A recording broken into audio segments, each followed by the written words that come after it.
O rápido reconhecimento do objeto estranho que foi introduzido no corpo é fundamental para o atendimento correto do paciente. É preciso agir com precisão, manter a calma e tranquilizar o acidentado. Veja a orientação de um especialista no assunto. Nós vimos algumas radiografias agora que elas apresentam coisas pitorescas, né? Quer dizer, tem a correntinha que a criança engoliu, tem moeda, tem bolinha. A maior parte foi para o aparelho digestivo, mas quando vai para o aparelho respiratório, aí o problema é sério. Corre-se risco de vida.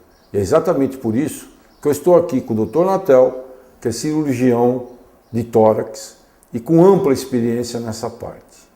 Dr. Natel, o senhor tem atendido muitos casos em que há necessidade de se fazer procedimentos endoscópicos e cirúrgicos. Eu gostaria de saber como é que nós poderíamos explicar para os nossos telespectadores, né, como é que é essa questão do objeto que vai para o aparelho respiratório. E é muito frequente aqui na nossa cidade, no nosso estado, o grupo de crianças que dão entrada em situação de emergência no pronto-socorro com corpo estranho dentro do pulmão. A criança, como está em fase neurológica de desenvolvimento, quando é colocado o corpo estranho na boca, ela faz uma confusão. E aí pode descer para o interior da via respiratória, provocando obstrução no fluxo de ar que vai do nariz para a boca até o interior dos pulmões. Então o corpo estranho entra num caminho errado, dentro da traqueia, ou vai para o pulmão direito, ou vai para o pulmão esquerdo, impedindo a entrada de ar. Com isso aparece o sintoma de insuficiência respiratória, dificuldades respiratórias para as crianças, porque há uma obstrução na via bronquial. A primeira coisa é tosse, né? A criança começa a tossir ou nem sempre, doutor? Muitas vezes pode passar desapercebido pela mãe, mas é mais frequente a sensação de sufocação, de falta de ar, de tosse, porque essas vias respiratórias aqui são muito alérgicas e a presença do corpo estranho estimula sintomas respiratórios. Uma outra situação muito frequente é o barulhinho na respiração, que chamamos de estridor. Uma respiração barulhenta, né? Barulhenta. Ótimo, vamos ver o próximo slide. Então o corpo estranho vai acessar o interior do pulmão, impedindo que o ar entre e com isso não vai ter respiração.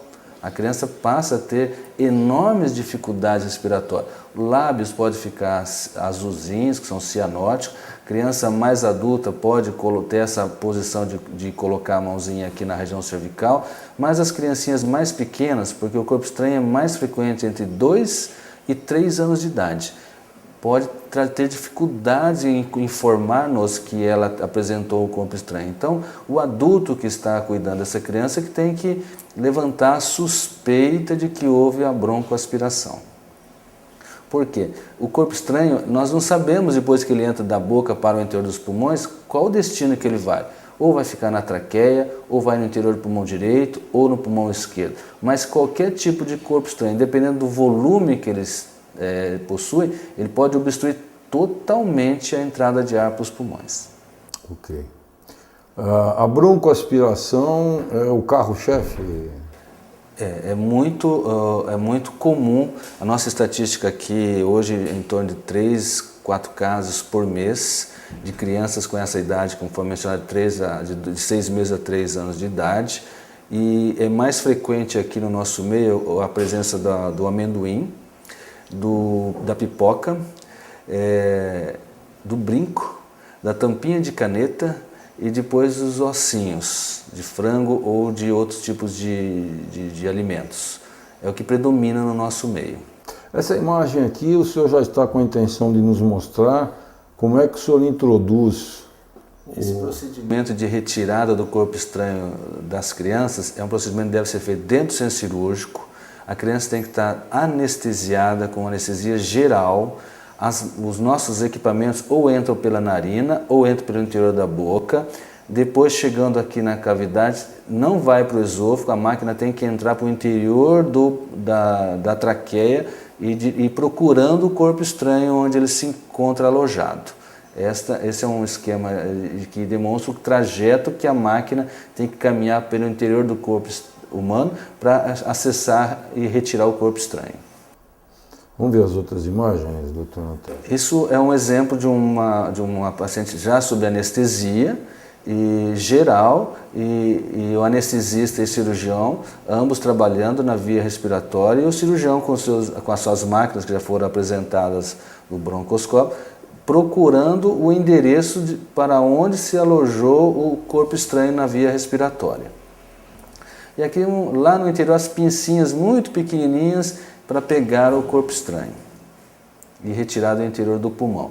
Aqui mais um exemplo de como a máquina caminha pela anatomia da via respiratória, buscando a localização do corpo estranho. Quer dizer, veja bem, aqui, olha, é um procedimento agressivo, né, doutor É um Natel? procedimento que, quando o cirurgião vai levar a criança para o centro cirúrgico, nós temos que ter uma reunião com os pais, informando da gravidade, do perigo e do risco de óbito diante. Há possibilidade de ter morte mesmo. Aqui no nosso estado já teve registro de crianças que infelizmente perderam a vida porque o corpo estranho obstruiu totalmente a via respiratória, trazendo repercussões e com parada respiratória e seguida de óbito. É muito grave essa situação. Pois é. Doutor Natel, às vezes não chega ao óbito, mas chega, por exemplo, a se perder parte desse pulmão. Quando passa-se despercebido que a criança broncoaspirou e fica prolongadamente o corpo estranho no interior do pulmão, ele produz infecções, pneumonias e pode perder ou ter que o cirurgião fazer uma cirurgia retirando parte do pulmão ou totalmente o pulmão. Certo. Vamos ver as outras imagens que são extremamente interessantes. Aqui imagens endoscópicas de onde estava um corpo estranho e foi retirado e ficou todo um grupo de cicatrizes e consequências da presença do corpo estranho onde nunca poderia estar. Então lá no interior desse pulmão há um defeito hoje, produzido pela presença do corpo estranho que determinou essas lesões. Aqui no caso, uma criança, quando o adulto perceber que broncoaspirou, como tem que se proceder em termos de como pegar a criança com as mãos, com uma mão, o adulto coloca o dedo explorando a via respiratória, caso o corpo estranho ainda esteja no interior da cavidade bucal, tentando acessar a via aérea, possibilidade de retirada por métodos digitais. Outra manobra, quando passado a mão, não viu que não tem corpo estranho na boca, mas há uma possibilidade do corpo estranho ter entrada para o interior do pulmão, como pegar a criança de bruço, colocá-la na superfície, apoiando no joelho do adulto e batendo com o dorso da mão no tórax, na porção das costas da criança, tentando retirá-la.